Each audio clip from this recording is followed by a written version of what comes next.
This is not just a couple of kooks on a street corner ranting into a megaphone. This is a broad social shift, and it's not occurring in a vacuum. There is a science denial mind virus. There's an anti-intellectual mind virus that is poisoning our society and causing people to instantly distrust, as a knee-jerk reaction, anybody who has any clue what they're talking about. Right. If we don't course correct here and get the public a little bit more in reality, this is going to continue to spiral until there's no money for science left in the country. Okay, so today I have a very special guest with me, Dave Farina, also known as Professor Dave. I don't believe you need much of an introduction, but for the uninitiated out there, Dave is the creator of the hit YouTube channel Professor Dave Explains, which has amassed over 3.8 million subscribers and hundreds of millions of views. He's produced more than 1,000 free lessons on university-level science, math, philosophy, logic, even ancient history. It's a pretty substantial list. But he has also developed in recent years a bit of a reputation for being a formidable force against conspiracy theorists, like flat earthers, anti-vaxxers, creationists, and science deniers in general. He is also the author of the book, Is This Wi-Fi Organic? A Guide to Spotting Misleading Science Online, especially needed in today's age of misinformation. So thank you again, Professor Dave, for joining me here. Sure. Thanks for having me. Awesome. So I just want to begin briefly by your backstory a bit. You started as a straightforward science explainer, and then you had a pretty strong pivot towards debunking conspiracy theorists. What pushed you? What was the moment that kind of spurred all of this? Yeah, totally. It's a roundabout kind of a thing. I started my channel in January 2015, and it was just, tutorials for students. And then I want to say it was 2019, it might have been 2020, but right around there, I made an astronomy series, just Astro 101, what you learn freshman year in college, right? And right. I just thought it'd be fun to close it off by doing a couple fun, silly little pieces, one debunking astrology and one debunking flat Earth. And I thought I'd get more heat for the astrology one, if I'm being honest, but didn't really seem to piss too many people off. But it was the flat Earth one that it just rose to the top search result for the flat Earth keyword the day it went out. And so some flat earthers called the Globe Busters decided, they're going to tear apart this stupid video and this stupid Professor Dave guy. And they just did this really insane 3-hour live stream where they were just saying the most ridiculous things. And I was very offended. I was not used to people talking about me on the internet. It had not happened until then. Occasionally people would be, look at this Professor Dave guy, he's making these chemistry tutorials, really cool. But no one had ever been like, this guy sucks. And I didn't like it. So, and I'm pretty vindictive. So I made a 45-minute little piece chopping up their live stream, just making fun of them. And it's kind of funny to look at now because it's timid. It's very mild mannered by my current standards. Current standards, yeah. Yeah. So I started out, the fairly nice guy, but definitely giving it to him. And it's to this day my most viewed video on my entire channel by a lot. And so I caught the bug. People loved it. I found out that I immediately found out that I am good at it. And so I just thought, well, this is interesting. Maybe I should play with this a little more. And it was very slow, actually. I didn't do another one of those for a few months later. I made another flat Earth one. And then like 6 to 8 months later, I made another flat Earth one. But then eventually I thought, all right, flat Earth is ridiculous. Let's see what else I can debunk. So probably Electric Universe was the first one I did, but then quickly got into different flavors of creationism and anti-vaxxers and whatever. Just then it was off to the races, right? Whatever I can sink my teeth into. Right. So that debate between Dave Weiss and that was after the Globebusters debunk. Yeah, the Globebusters was the first thing I ever did. That catapulted me into like, Dave is a flat Earth debunker, right? And then all of a sudden I was this shill, and I have all the flat Earthers attacking me. It was very surreal, but fortunately I embraced it and leaned into it. And right. Yeah. Do you have experience with debate? I mean, did you have that back in school? None at all. It's precisely zero. Yeah, and in fact, I have become more argumentative and confrontational. Let's say as an adult. As a kid, I was not at all. But yeah, here we are. Right.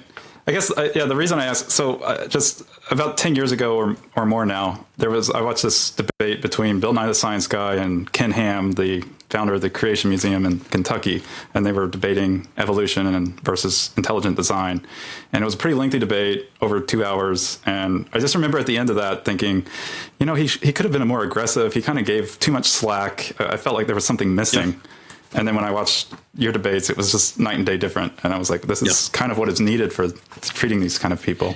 Thank you for saying so. I think so. I get a fair amount of, I get pushback and support on this. And so, with Bill, I didn't watch the entire debate. I watched highlights, but I definitely agree with you that just if you left thinking that, people left thinking that Ken won, a lot of people. Some people. And that's not excusable. So I try not to criticize other science communicators for the tone that they use, but sure. And everyone has different styles. Yeah. Yeah. And so I'm not going to be like Bill sucks and he did it wrong, but just there's something to be said for the pros and cons of each approach. And I think that the cons of that approach are striking.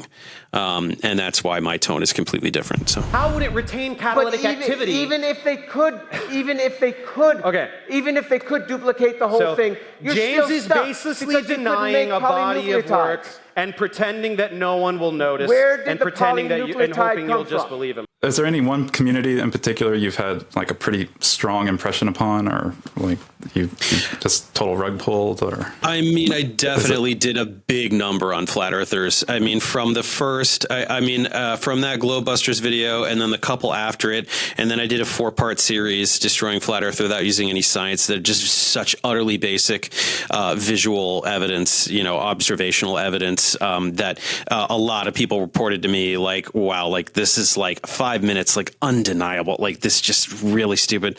And then from debating Weiss, and then from Whitsett, and then the whole Antarctica trip thing. I did a piece before they went and then a piece after they went, and they both got a ton of views. I mean, I'm sorry to interrupt, but did you get invited to that trip or? I did. So when he was setting it up, he was emailing all the flat earthers and all the flat earth debunkers, but it was doing it in a secretive way. And so I got those emails and was like, what is this crap? I didn't even reply to them. I just was like, oh, yeah, I don't care about this. And so definitely if I had really been interested, I'm sure I would have been in that. I believe that they did like a poll. I think he did a poll to see which flat earth debunker should go. Right. And I may or may not have won that. Honestly, Dave McKeegan maybe would have still won that because here's the thing, like I debunk flat earth as a hobby. Like it's not like there are channels that are really interested and dedicated and go in depth into it. So anyway, after all of that, just the community is in shambles. Like it's just a joke. It's a shell of its former self. And, Jaron left and is now debunking flat earthers. And I don't know. Yeah, it's probably that one. But also, I've definitely done a number on like Discovery Institute and certain propaganda mills, Christian propaganda mills in the biological sciences space. Right. They are people like James Tour and Discovery Institute people are just very, very commonly publicly known to be complete jokes, not exclusively because of me, but me probably more than any other individual person, just because of the content I made on them. So that would probably be another one. I don't know. There's a few other handful in there. Sure. Well, we can dig into some of that as well. But just out of curiosity, I know some of these comments are pretty vile and can be kind of threatening. Have you ever gotten into hot water with even legally with some of these, or anything that you've kind of gave you second thoughts about tackling this problem? No, I mean, certainly nothing legal because nobody has any legal recourse against me. I'm just telling truth about the lies that people tell. Right. But obviously incessant, perpetual trolling. every minute of every day on every platform, to the point where like Facebook, I might just delete because like I go on there once a month and find all these troll comments. Instagram, I get it a little bit, but I don't really use Instagram that much. But then obviously on the YouTube channel, every minute of every day, troll comments. But the thing is that the YouTube channel, YouTube is a wonderful platform for manicuring and maintaining your community, and so it's very easy to identify and block trolls. It's not that big of a problem. I think that for other people, it would be too much. For me, for whatever reason, I have just the right amount of emotional detachment and not giving a fuck kind of attitude that it just doesn't. It's like having mosquitoes. You know what I mean? Like it's like, all right, well, we're still having fun outside. I wish these mosquitoes would go away, but whatever. Yeah. So, you know, that's not a big deal. On very rare occasion, I do receive physical threats, way less than you would think, but I do get them. They're not really ever even remotely credible. They're still, you know, it's weird. It's weird to get physical threats threatening your life or your family's safety or anything like that. But it's not enough to like make me stop doing what I'm doing, not by a long shot, you know. Oh, that's good. That's good. Yeah. So would you label any of these conspiracy groups as like more pernicious than others? I mean, you know, yeah, flat Earth is pretty ridiculous, and Alex Jones even rejects it, but that's saying something. But I know like some of these, could you label like maybe like a top 3 pseudoscience movements that are probably the worst for society at the moment? Okay. In terms of like how much damage they actually cause to society. Yeah. I mean, right now, the perception in the public towards public health, obviously primarily surrounding vaccines, but around the medical establishment in general, is catastrophic.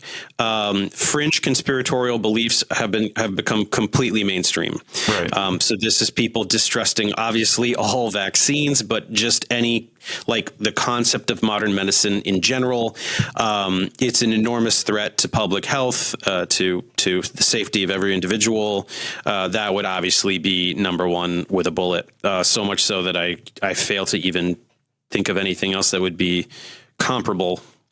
Yeah, or worth mentioning. Yeah, that makes sense. Yeah, it's not just isolated to just COVID vaccines. This is like all vaccines.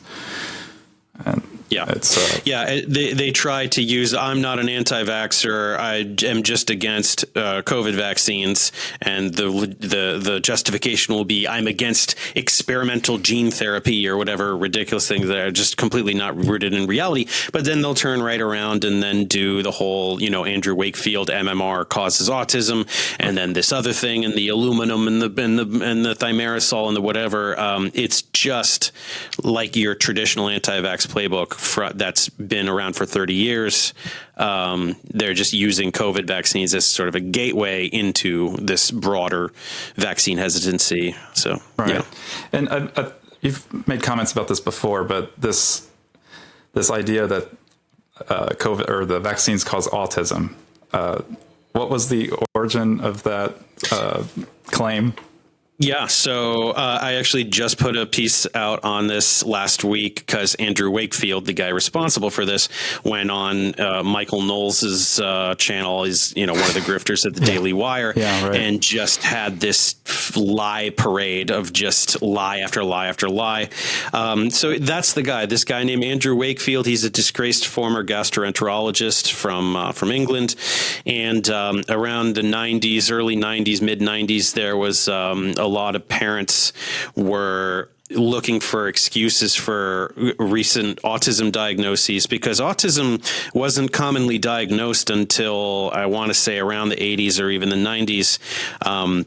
And so it was kind of this new thing for a lot of parents, and they're looking for something to blame. And, you know, vaccines came up as maybe we can blame these.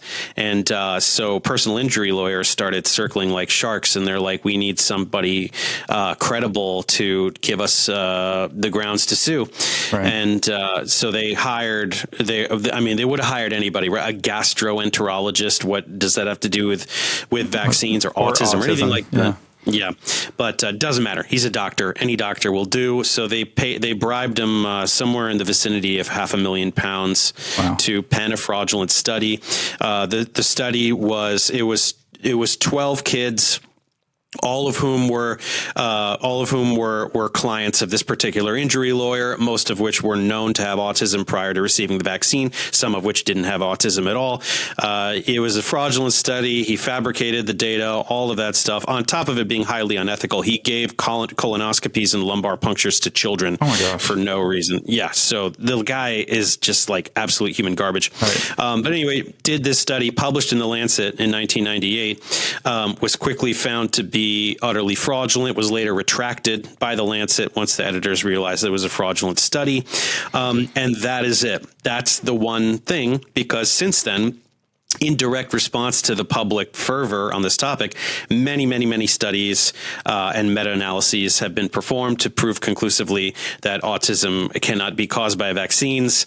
Certainly that there's no correlation, and furthermore, autism is genetic anyway. It's genetic. It's a neurological situation, right? It's brain development in utero, right? It has nothing to do with vaccines or toxins or anything like this. Right. But people still, to this day, nearly 30 years later, are exclusively referencing this one exposed fraudulent Andrew Wakefield study, and he himself is still making the rounds. He kind of has had a resurgence lately. I was actually surprised to see him show up again. Not too surprised, but just in this post-COVID environment where people are very, very receptive to charlatans in this space, he has managed to claw his way out of the depths and become relevant again. So I had to do a piece on him that I put out last week that I was hoping would get more views, but I don't think I've actually seen it yet. So, but I have heard you give it a look. Yeah, I'll have to check that one out for sure. You're very prolific. It's I got to do it, man. There's just too much stuff out there. I'm trying my best. I'm just one guy. No, it's amazing. Yeah, it's something to aspire to for sure. I guess I also would like to address a bit on the science is broken narrative. There's a video where you address Sabine Hossenfelder, a physicist, science communicator, and I didn't actually think about this much until you brought it up. So there was a comment that said, like, flat earthers and other big academia bad people are not getting in the way of real science. And again, I think I would have agreed with this sentiment a few years ago, but why is this really a wrong sentiment? Yeah, no, it's very short-sighted, and I had to make follow-up content addressing how misled it is, because in the current political climate, so it's like, look, this is the problem. People, especially people who are entrenched in academia, sometimes are sort of insulated from what's going on socially. And this is not just a couple of kooks on a street corner ranting into a megaphone. This is a broad social shift, and it's not occurring in a vacuum, right? It's happening because very wealthy people are causing it to happen with nefarious intent, where they have a very specific economic and political agenda in influencing the society against science and against academia. Right. And it has been so successful that it is influencing who comes into power politically, namely this current administration, which then turns around and slashes funding for science. Right. So NIH budget cuts, NASA, everything else. The anti-science fervor and in general anti-intellectual fervor that has captured the American public, as well as several other industrialized nations as of late, which has been part of the global move towards fascism that we are witnessing. It is directly linked to scientists being able to do science, right? It's not just they rely on these sources of funding that are now being pulled from, and so I think it's actually very interesting. In the past, go ahead. Sorry, go ahead. Well, I just wanted to add some numbers to that, just to give people. It's not some theoretical idea, but I mean, this is not speculative. It's 57% of NSF, the National Science Foundation, 40% of the NIH, and NASA's getting pruned by a quarter. So it's pretty bleak. Yeah. And so it's actually the one thing that I've witnessed a little bit of a change in the willingness and eagerness of the scientific community to do science communication, work with science communicators. I did a third piece responding to Sabine where I got 3 particle physicists to lend commentary. And I think that a gigantic motivating factor was them thinking like, look, enough is enough. Like my career is being threatened here.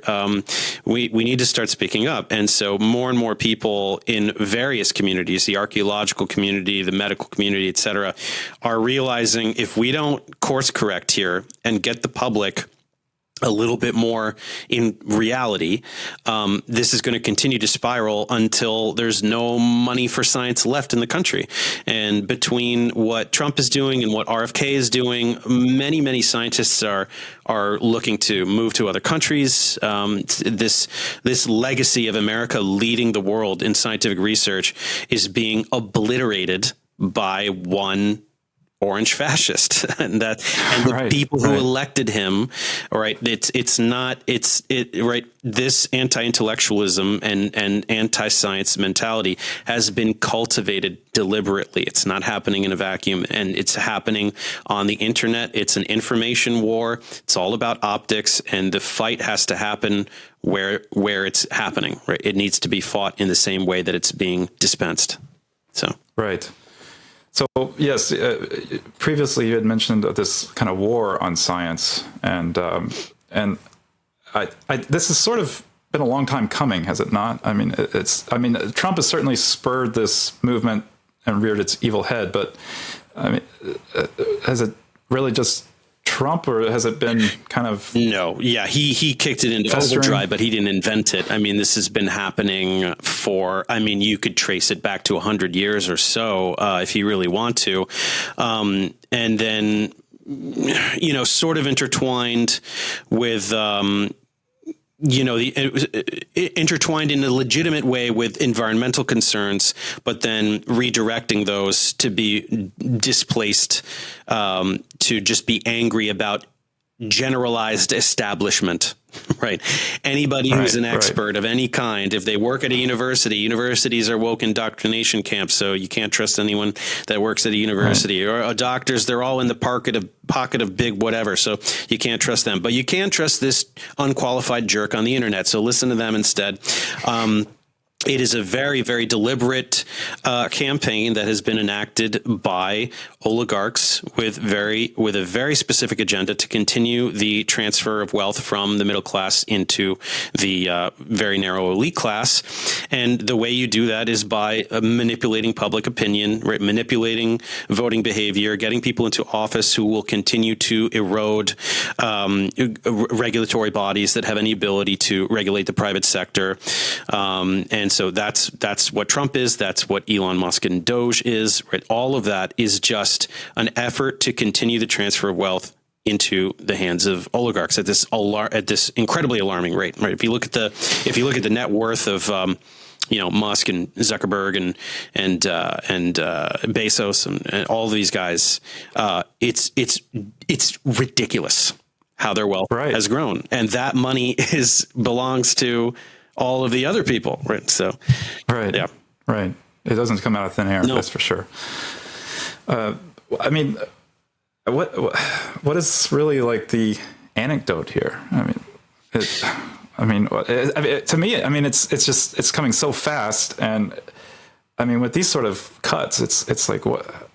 I mean, and then the banning of international students from other countries. I mean, it's certainly going to lose the science edge, especially in the U.S. But that's going to be worldwide science that's that suffers, shut down.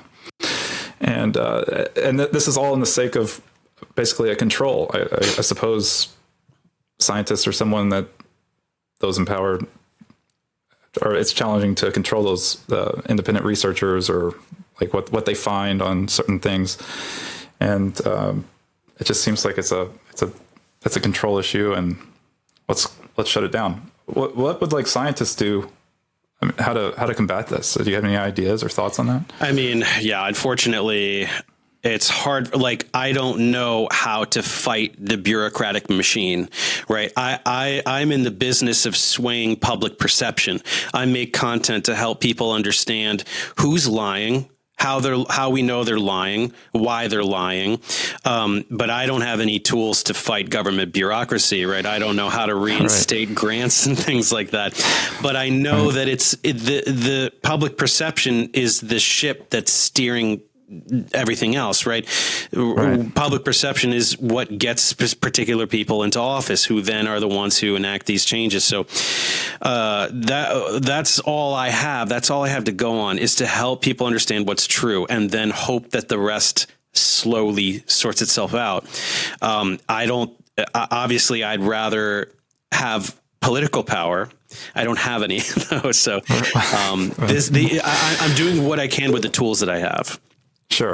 And I'm hoping that if enough people do the same, that we can start to cure this mind virus, to borrow a term from science deniers, right? It's there is no woke mind virus, but there is a science denial mind virus. There's an anti-intellectual mind virus that is poisoning our society and causing people to instantly distrust, as a knee-jerk reaction, anybody who has any clue what they're talking about, and immediately trusting grifting frauds, unqualified grifting frauds on the internet. It's astounding, and it has to be dealt with, right? So,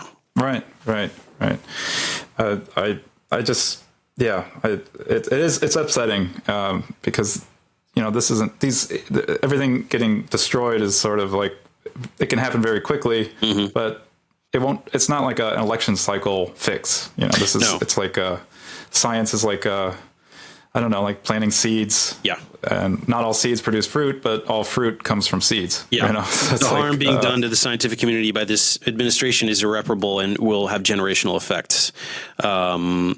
Hopefully enough people will see that we can course correct in terms of public opinion within one term. And I'm not entirely convinced that that's going to be the case either. You're right. So I don't know what happens post-Trump 2, if we can even get him to leave in the first place, right? Whether someone beats him and he refuses to leave, or he invokes some kind of FDR loophole and insists that he deserves a third term because the first 2 weren't consecutive. I mean, not that has to do with FDR, but whatever. FDR got elected 4 times, so he'll say, like, other presidents have done this, I get to do this.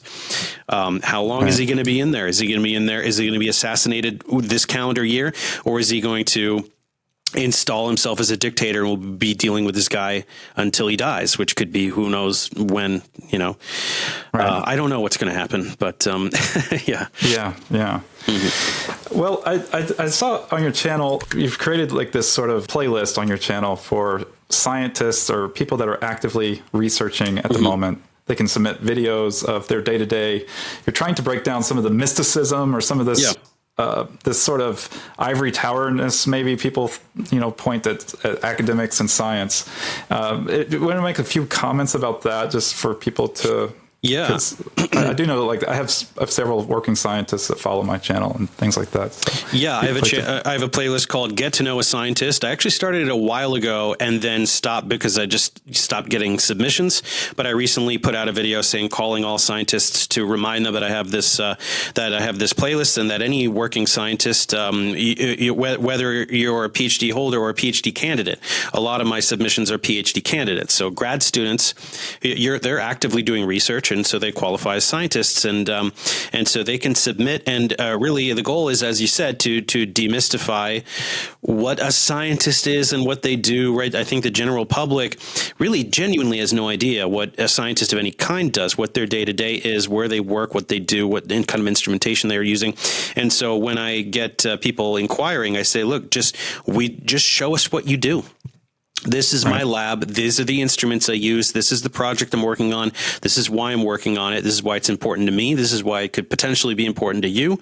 And just look, these scientists, they're just people like the rest of us. They're just people, right? Yeah, they're not this cabal of nefarious evildoers trying to poison babies and things like that, right? It's just people doing a job, and oftentimes their enthusiasm shows, their passion passion for the knowledge that they're trying to ascertain, and any beneficial aspects for the public, so it's just and people submit them, and I put them up. I actually have 2 ready to go, maybe 3 ready to go that I'll start putting out soon, and I hope that they just continue rolling in. I'm happy to put out 1 a week if I get that many, Yeah. No, I think that's an excellent idea. And I had tried to feature some of my colleagues that I graduated with in school and just talk about what they do on a daily. But it's really what I find, especially on the smaller channels, it's very hard to get this kind of traction on that sort of topic, because it's sometimes a little bit, sometimes it's kind of high level and breaking down the terminology to a general audience. But having a large channel like yourself, it's like a great opportunity to get these out there. Although what you say is true, and I expect that these profile pieces will get 10, 20, 30,000 views, as opposed to, me making fun of Terrence Howard gets 3 million views, So look, I understand the uphill battle we face, and, the kind of entertainment value that things have or don't have, but whatever, it's a start, right? It's something. No, absolutely. So, absolutely. No, I think it's a great opportunity for people to take advantage of, for sure. Would you have some advice for the non-scientists out there, or the ones that are not, maybe stop taking a science in high school, and if they're just scrolling on social media, TikTok, YouTube, and they see some sort of slick sounding YouTube science, some title that's like making some kind of scientific claim. Sure. What's like the red flags like they need to look out for here? I mean, the first red flag is any kind of like, everything we know about science is wrong. Everything we knew about physics is wrong. Everything blah, blah, blah is wrong because this one thing I'm showing you. That has happened pretty much 0 times in the history of science. I mean, maybe in the 1600s or something, but that's not going to ever be true. That's not going to be true that one thing is going to make all of physics wrong, because physics is right. We know because we use it to create technology that works. So physics is right. We can amend certain details and expand into new areas of understanding. But that kind of hyper-sensationalist language, rhetoric, is your primary red flag.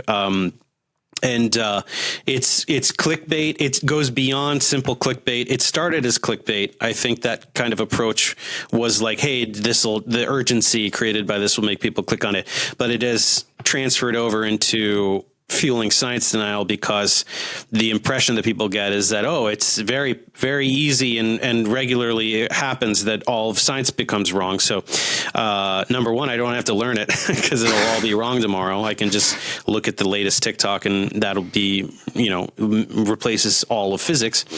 But yeah, that would be the primary red flag. And then just in general, anyone who disparages the entire scientific community as a whole.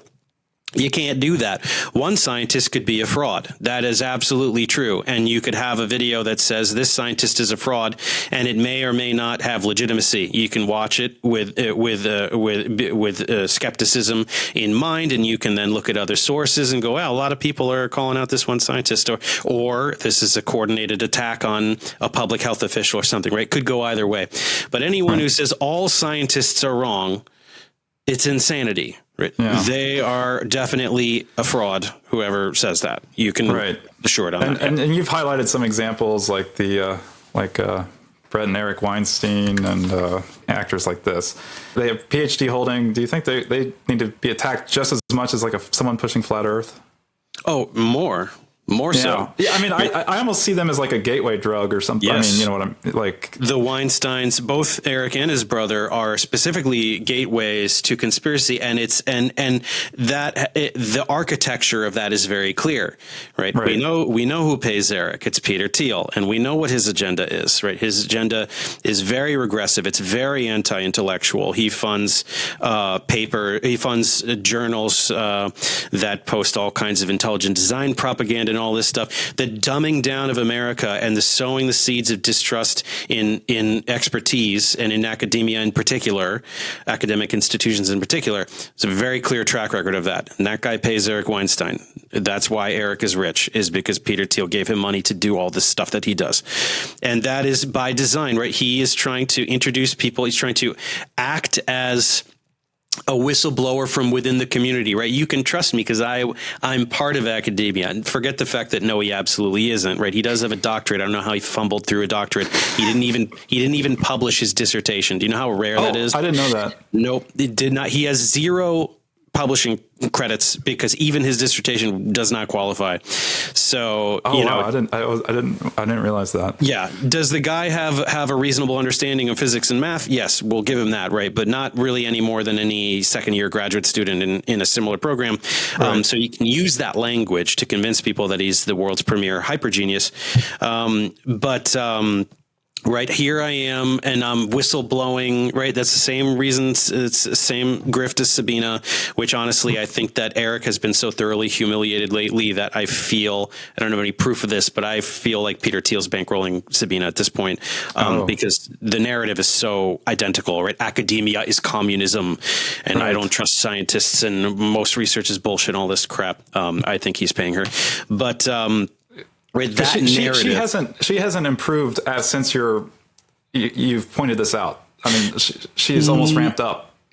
Well, I think that the immediate response was to attack me and then ramp up. And that's why I had 2 additional videos, because she just kept saying more and more insane things. As of extreme late, like the past few months, I've noticed that it's been almost entirely just pop sci fluff.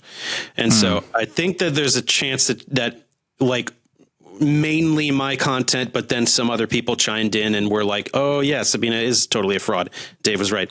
That has kind of had an impact on her, on the optics on her. And so she might be kind of taking a step. I don't know. I don't really follow her closely. Just her new uploads kind of pop up in my feed. And I'm like, all right, this one's just like she has filler because she can't just be constantly spewing this crap. Otherwise it's just blatantly obvious what she's doing. So it's been a lot of fluff lately, but anyway, this whole narrative, academia can't be trusted, and you can trust me because I'm a former academic, right? Or masquerading as a current academic, even in the case of Eric, trying to pretend that he has a seat at the table, is so like that whistleblower narrative is so alluring, right? People want to believe it so badly. And then through Eric or Bret or Sabine or, dozens of these other types of figures, they then find their way to the Robert Malones and the Andrew Wakefields. And then, oh, look at this, all the vaccine stuff and the COVID stuff. And then they find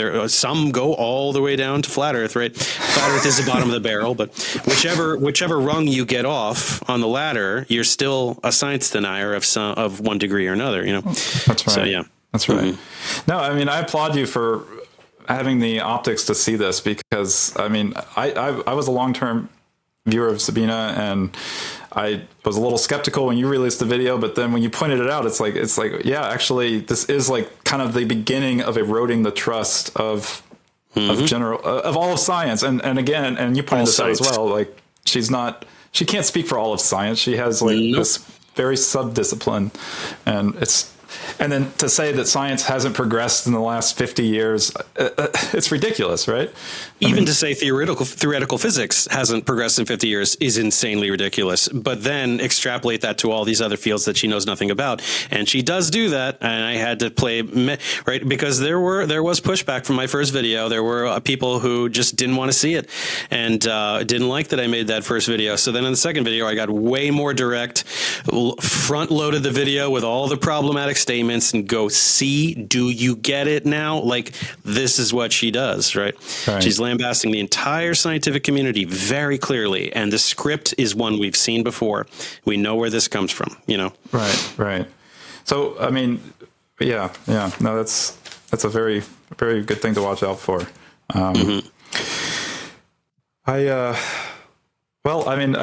You've done tremendous work on this, and I hope that you continue in your full force. It's only getting worse for these people. Yep. Definitely looking forward to that. Do you have any like advice for like people that are trying to enter into science communication, or things that you've learned over the years, skills, things that tricks of the trade that you would like to? One, find your voice, right? You can start out by emulating people, but it's like being a good stand-up comic or something. It's first you do your George Carlin impression or whatever it is, whoever you use like your hero, and then you kind of you find your style, right? So just find your style, and it doesn't have to be like my style, and it doesn't have to be the polar opposite of my style, right? Everybody's going to have their tone, because we need everyone to have their different tone, speaking to a particular demographic on a particular platform in a particular language, right? Whatever it is, we need you all. So find the one that's natural to you, and because that's the kind of authenticity that's going to bring a following. The integrity and stuff. This is the currency that Psychomers work with: integrity and authenticity, because we're trying to get people to trust us more than frauds that they've fallen for. Right. So there'd be that. And then the other thing would be just, you may have to, it's very irritating to have to learn new skills and have to learn new software and stuff. Right. I had to learn how to use Adobe After Effects, and I had to learn, I'm not super duper savvy with all this stuff, but you sit down, you learn it. It's easier than you think. And then this world opens up to you of how to make content the way that you want to make it, and then get really efficient at it. Right? I'm ridiculously efficient with my content creation now. Because I'm doing this basically alone over here, and I'm really churning them out. But it's 10 years of kind of doing the same thing. That's why. I see. I mean, it's amazing how fast that you're able to churn this stuff out. It's very impressive. Thank you. Yeah. I don't sleep much, so that's why. Well, it's pretty impressive. I mean, it's like slides and I guess you don't have to get into full details. Visually, it's extremely simple. That's why. Honestly, it's gotten simpler over time, because when I started out and I was doing biology and astronomy tutorials, a lot of that stuff had some more element of motion and what you could arguably call graphics, right? I was trying to get more elaborate with it. But then over time, it just became slowly more just image, text, image, text, image, text. So now, I mean, I can really fly through this stuff a lot faster. No, it flows very nicely, and I know it takes a lot of time. So I guess final things. Do you think every scientist has an obligation now to speak publicly through social media, or do you think it's better to leave it to professionals like yourself? Like, what are your thoughts on that? I think obligation would be a strong word, but I think every scientist should be encouraged to do it. Many or most won't, and that's fine.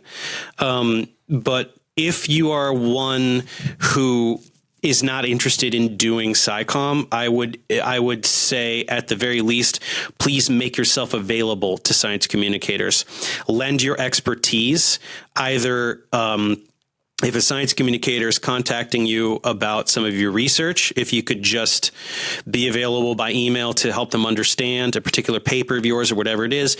And even better, if you are willing to appear in their content, it lends a tremendous amount of credibility, particularly to generalists such as myself, who do not have the highest level of expertise in any particular area, right? I don't have a terminal degree. I don't have a doctorate. So I should not be regarded as the world's foremost expert on any academic field. That's obviously true, and I would never pretend otherwise.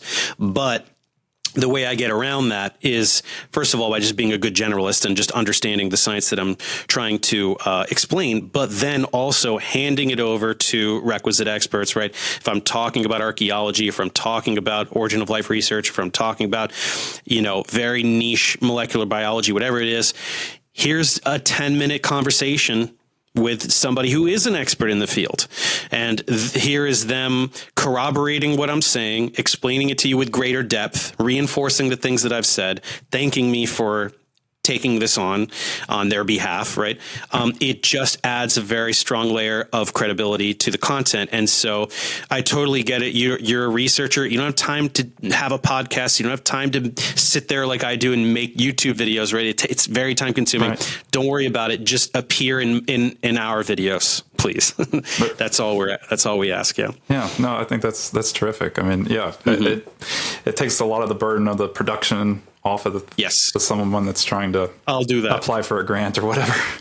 Just do a Zoom call. Yeah. And lay out the facts. Right. That's it. Right. No, that's awesome.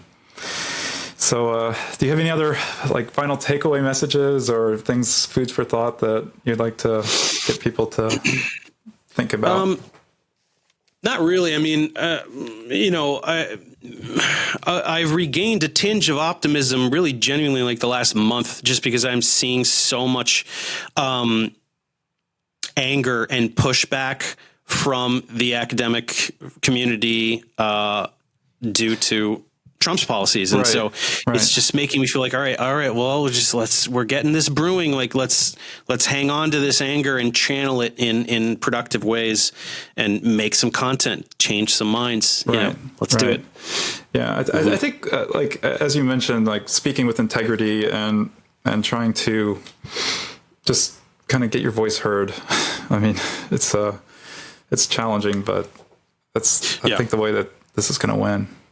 Yeah, and I managed against all odds to amass this platform over the last decade, and I'm going to use it. So right. Everybody hop on. Whether you want to do a call, explain your research in a video, or if you want to just be part of a debunk. Yeah.